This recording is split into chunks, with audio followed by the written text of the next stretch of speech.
Who can see this? Who's watching this?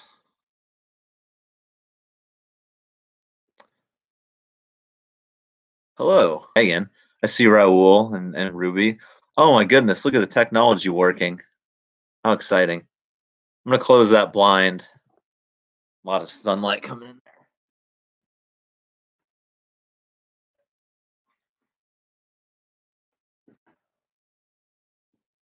One more.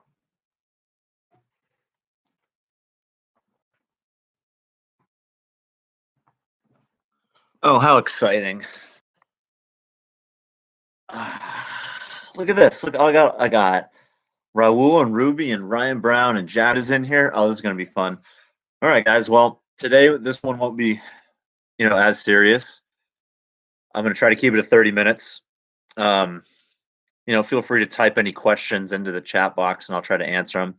I'm just going to kind of bring you up to speed with what's cut it after about 30 minutes. So I'm sure this one will be nice and awkward. Come on, everyone wants to see my house first, right? So would you let Skylar? Here's the square share. The square share is the 2-minute view of Mahoney's house. You ready?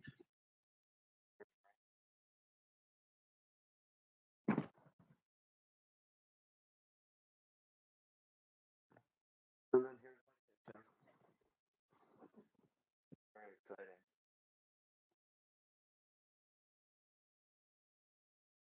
Let's see. And that's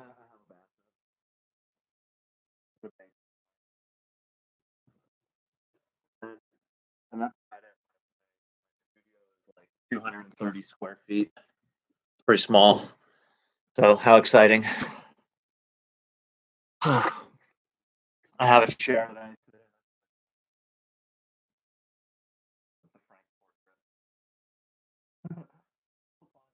in. Yeah. Anyhow, that's it. I pretend to play Megan.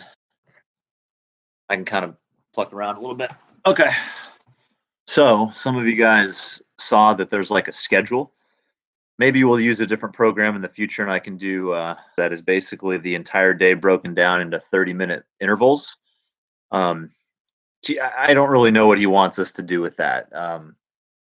And then it'll always live on my YouTube channel. It stays cached there. So if you saw like a schedule going around, please don't think that you have to be like watching live streams from your teachers at every 30-minute interval. It's just a way to try to stay organized and, give you an idea of how to schedule your day. Talk about APUSH for a few minutes. This is so awkward. I feel so natural in front of you in person, but I feel so stupid in front of the webcam. All right. And so, like I said, this video, guys, will be cached under 25 slides from my website. I recommend you open those up. This lecture or a little discussion will make a whole lot more sense if you've got those slides open.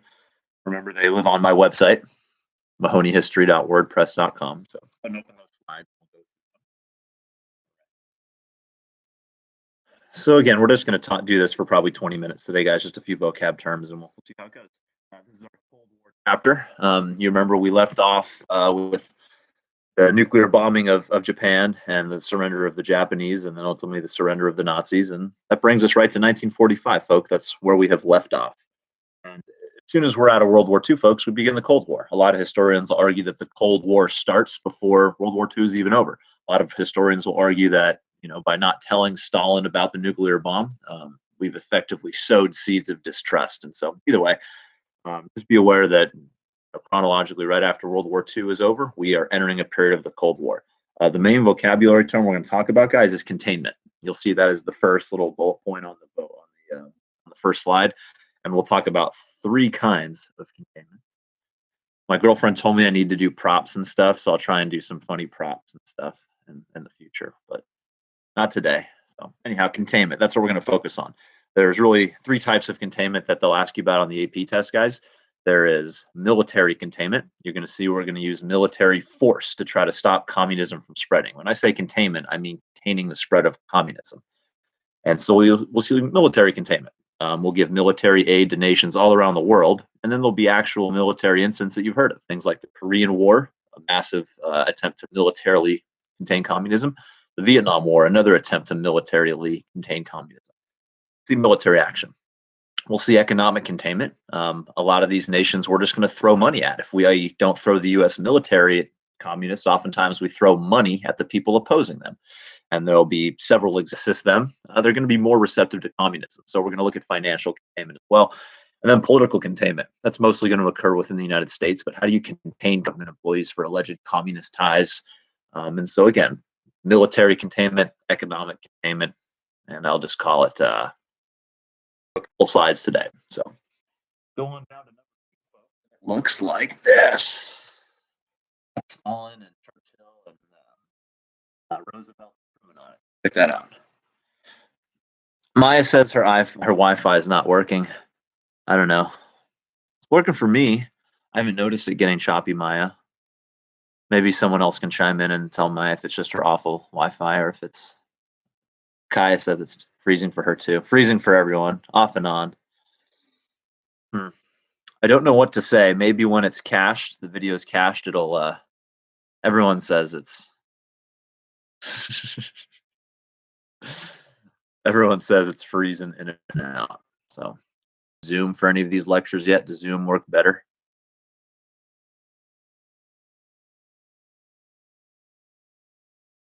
Well, anyhow.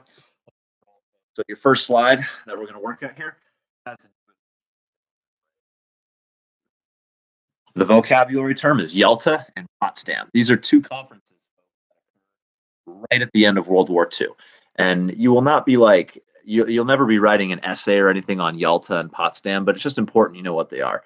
Those are meetings, and both of those pictures that are on the previous slide, one is from Yalta, one from Potsdam. Those are the leaders of the Allied forces understanding that we're going to win the war. The Japanese are going to lose. The Nazis are going to lose. We're going to win the war. So how is post-war Europe going to? They've taken Poland. They've taken many other Eastern European countries, Czechoslovakia, Romania, and they've done that as they've been pushing the Nazis back towards Berlin. And once the war is over, guys, the Soviet Union has no interest in giving that territory back. And the significance of Yalta and Potsdam is it becomes very clear that the Allies are on totally opposite pages. Again, you're never going to be like directly asked to write an essay on either one of those conferences, but just please be open governments throughout these Eastern European nations. And that's not what the Western powers want. It's not what Great Britain wants. It's not what the United States wants. We want free elections. We hold war at these. Germany itself will be divided east-west, with the city of Berlin being divided amongst the Allies. The conference says everyone's frozen now. I don't know. We'll keep going.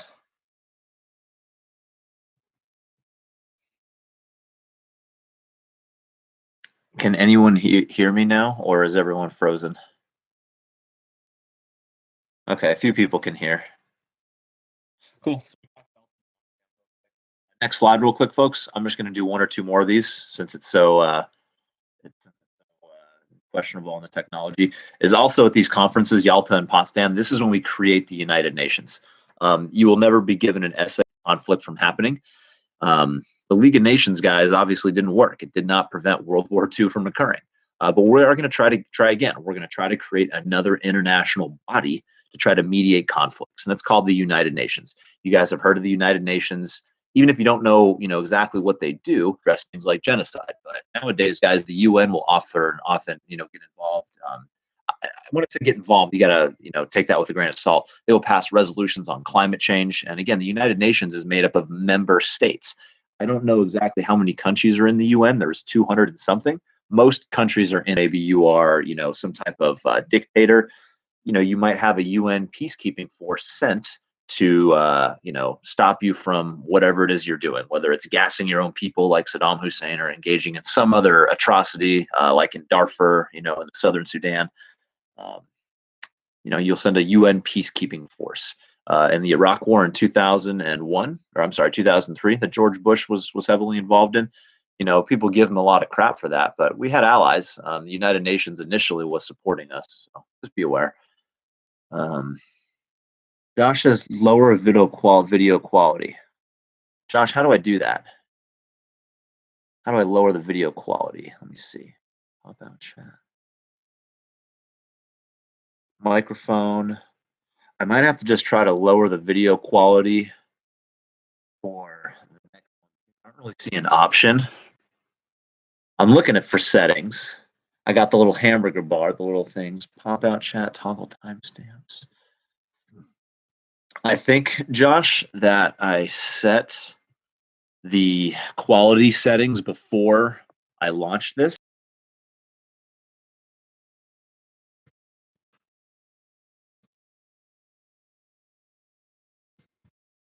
I do think when I set this up yesterday, I had the opportunity to adjust the quality. And so I think in the future, I will definitely do like the lowest quality possible. I just wanted you to be able to see all the imperfections of my face and all my freckles and everything. That's what I want to do. So anyhow.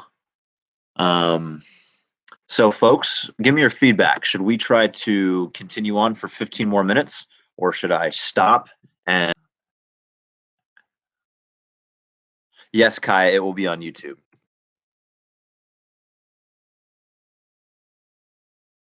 I'm just going to go for 15 more minutes. This video, we've learned a lot. I'll reduce the quality for next time, but anyway, we'll work an essay on what the United Nations is, but you have to know what they are. It's an international peacekeeping force, and they exert a lot of pressure. Oftentimes, when the United Nations asks you to do something, you have to do it. Otherwise, the other nations of the world are going to send in a military force and essentially stop you. So I don't want to say a whole lot. Remember, we've got to make claims and back it up. My claim is, and this is one of your learning targets, explain ways in which the United States has become a world power. Well, part of the way we've become a world power is we've helped found this international peacekeeping body called the United Nations. Since we're, working that profound and that smart, I'm just trying to help you understand that if you're saying the United States is going to be a major world power, which they are, you got to back it up some way. The way I'm using to back it up here is by saying, well, I'm telling you we're a major world power, and I'm proving that by explaining that we're going to found and be major participators in an international peacekeeping body called the UN. So anyhow, there you go. We'll do one more. Containment. Containment. Yeah, we'll go down to the doctrine and Marshall Plan and that. On slide number 5, folks, and it's just the definition that we've already talked about, so we can go through. F. Kennedy's going to be involved in containment. People seem to love John F. Kennedy, but never give him any shit for being a totally paranoid. I don't want to. He's incredibly paranoid and fearful of communism.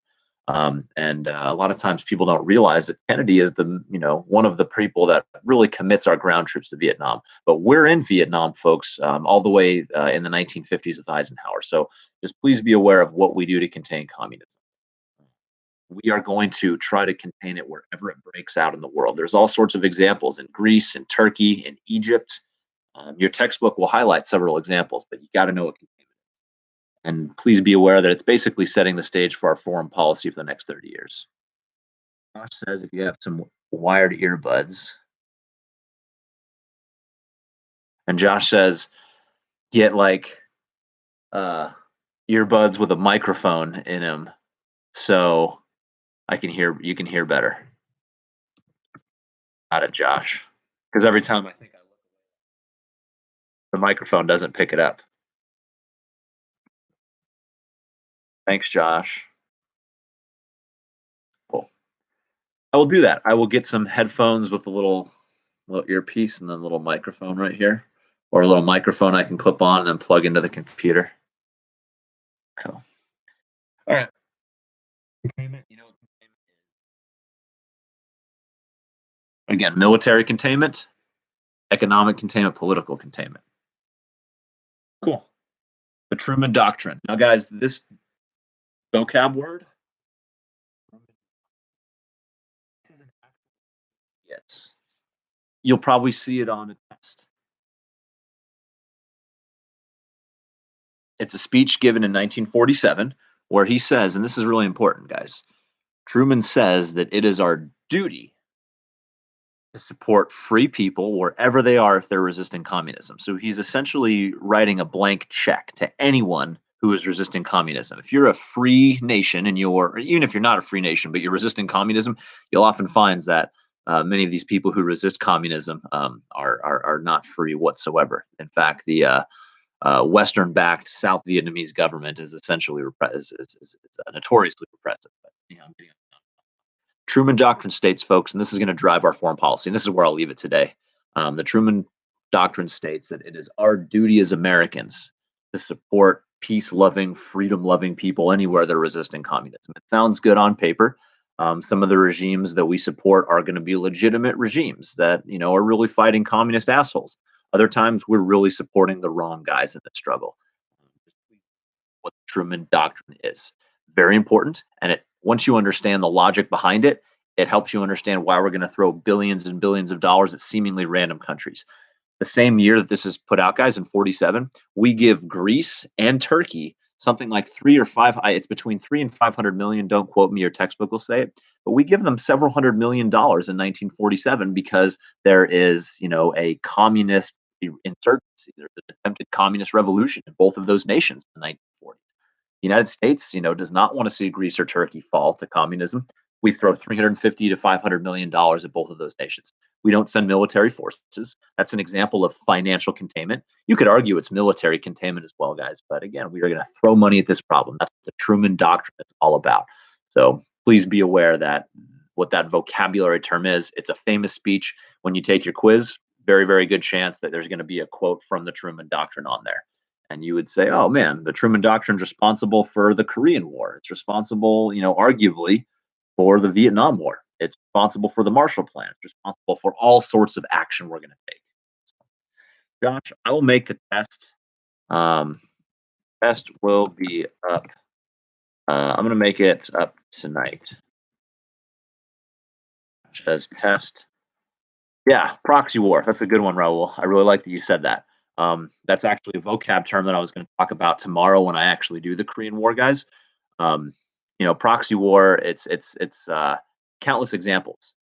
We fight proxy wars all throughout the globe, and it's essentially getting other people, because we never directly fight the Russians, folks. There is never a United States military unit fighting a Russian military unit in the Cold War. But we're fighting them ideologically. The Russians will support, certain communist-backed regimes, whether it's the North Koreans or the North Vietnamese, and we'll support the people opposing them. And that's what Raul's little vocabulary term is up there, proxy war. Even though we're not necessarily American on Russian fighting, we're funding each other's enemies. And so we'll talk about more examples about that. And Haley wants to know what proxy means. I don't know. I'll look it up. It means like through someone else, I think. Acting as my proxy through someone else. I didn't look it up, but I think that's what it means. Dre says, are the learning targets for this chapter on my website? Yes, thank you, Josh. They are. They're up there, folks. Honestly, if you know containment and you know lots of examples of containment, that's the most important thing for the chapter. Just knowing a ton of examples of containment. I didn't really give you a ton of them yet. This was a little test run. And that's so, yeah, I'll make the test tonight. I haven't made it yet. Learning targets are on my website. All the important vocabulary is on there. We've talked about proxy wars. That's going to, we're leading us to that down the road. Josh is killing it. All right, last topic, folks. This is the Marshall Plan.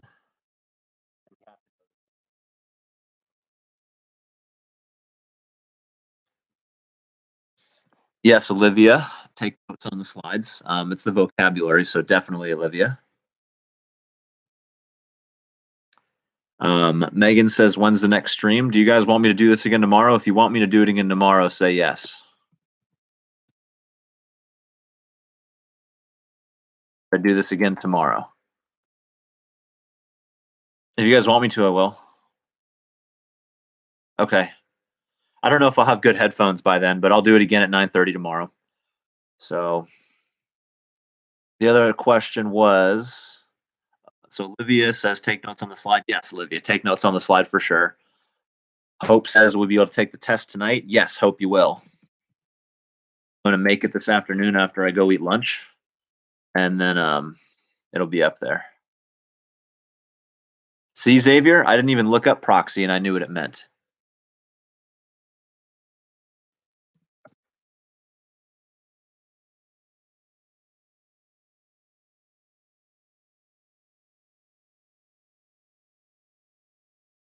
Ray asked about the quiz. It'll be posted tonight. Anyhow, last slide, and then I'll take any questions you guys want to, and we can chat as long as you want, but this will be the last slide I do.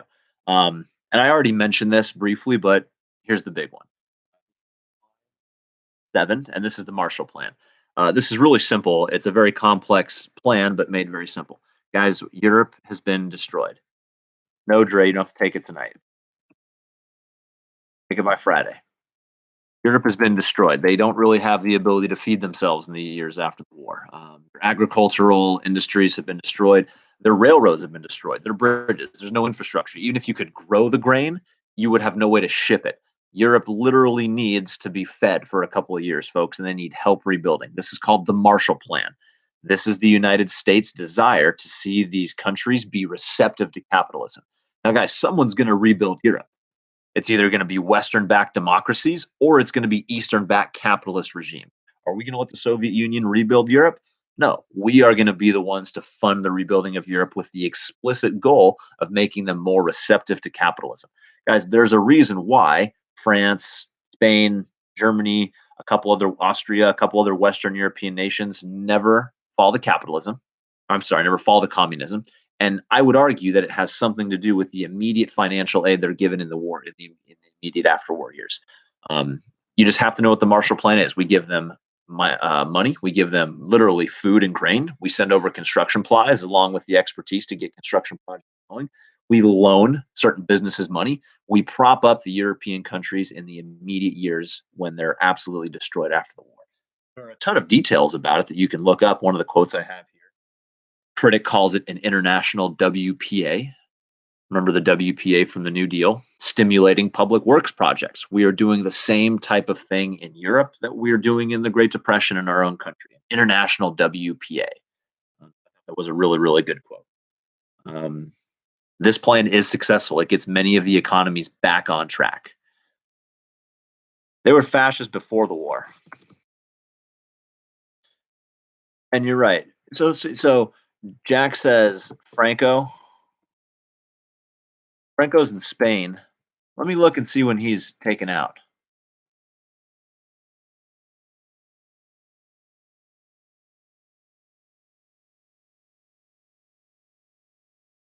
So you're right. So Jack Walsh said, "What about Spain?" And I misspoke.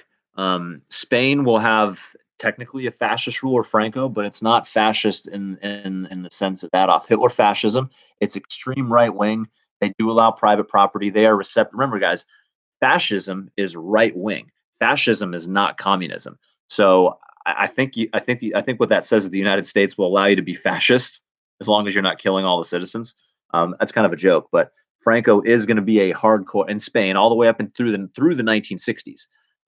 Is going to be a conservative fascist leader. But again, fascism does allow for capitalism. It does allow for private property. But I just misspoke. I'm really glad that Jack caught that. So that's super good, Jack. Way to go. Guys, just know what the Marshall Plan is. It's a really easy vocab term. We're going to throw grain at them. We're going to throw building supplies at them. We're going to throw money at them. We're going to help Europe feed itself. We're going to help Europe rebuild its infrastructure, and we're going to help get the European economies back on track through public works and infrastructure projects. Cool. I think that's about it. I'm not going to introduce anything else, no other content. This was pretty good for our first trial run. Where am I going to buy headphones right now? Probably not even any stores open. Ask a question if you have it.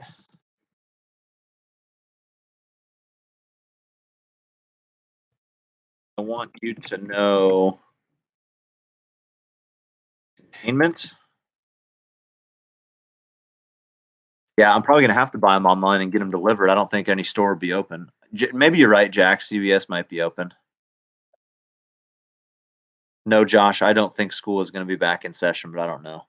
I guarantee you we're not. We are closed until April 13th. Annabelle, so we got military containment. We have economic containment. That's the Marshall Plan. And then I'm just going to call it political containment. And we're going to do that at home. That's like hunting for communists. It's the Red Scare. It's blacklisting Hollywood writers. It is investigating government workers for their loyalty. And I'll talk much more about that. But those are the three, Annabelle. Military containment, for example, the Korean War, the Vietnam War, financial containment or economic containment, for example, the Marshall Plan, and then like political containment, which would be, fear of communism or trying to hunt out and root out communism in American society. Hopefully that answered your question, Annabelle. Well, Josh, the 7th is the middle of spring break. So that's why it's not the 7th, because that's when like the shelter in place, so the quarantine is supposed to be done on the 7th, but that's the middle of spring break. So we're staying closed until April 13th. Which one? So we're not coming back before spring break. And unless it is like seriously better, I bet you we won't come back at all this year. So I don't know. Any other questions, folks? Yes, watch Trumbo.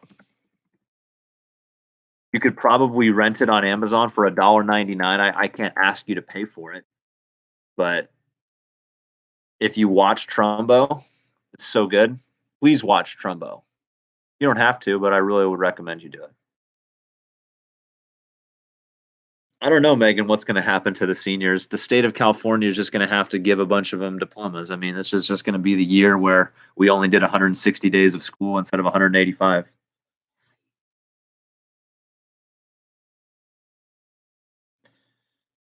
AP test, I have not heard, Olivia. I'm not sure. They're probably going to decide in a week or so. I have no clue what they're going to do with AP tests. There's no way they can have it standard. Like they can't get 300 of us in a room and do a test. There's no way they're going to be able to do that. But I don't know. Trumbo, Dre, is a good movie about hunting communists in Hollywood. It has Bryan Cranston from Breaking Bad, Heisenberg. So Trumbo is a movie, and it's really, really good. It's about communists in Hollywood being blacklisted. All right. Bye, friends. I really appreciate all you guys who came in. I'm going to end this in about 60 seconds. I'll let anyone else has a question. I'll end it in about 60 seconds. I really appreciate those of you who showed up. Same time tomorrow, 9:30.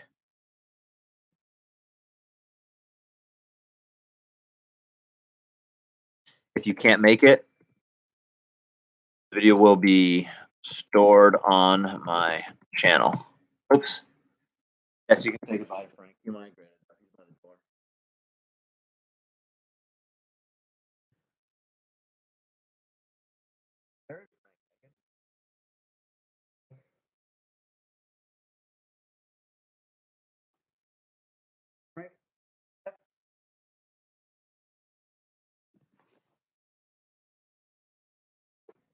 Oops, I'm trying to throw it away. I don't know. I missed.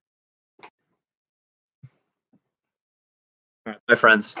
That's it for this video. Same time tomorrow, 9:30. Hopefully you found it helpful. We'll talk more about this. I'll try and get a headset with a microphone. And I really appreciate all you guys that came in here. I think our administrators are going to be stoked to know that 34. In fact, I'm going to click with the screenshot.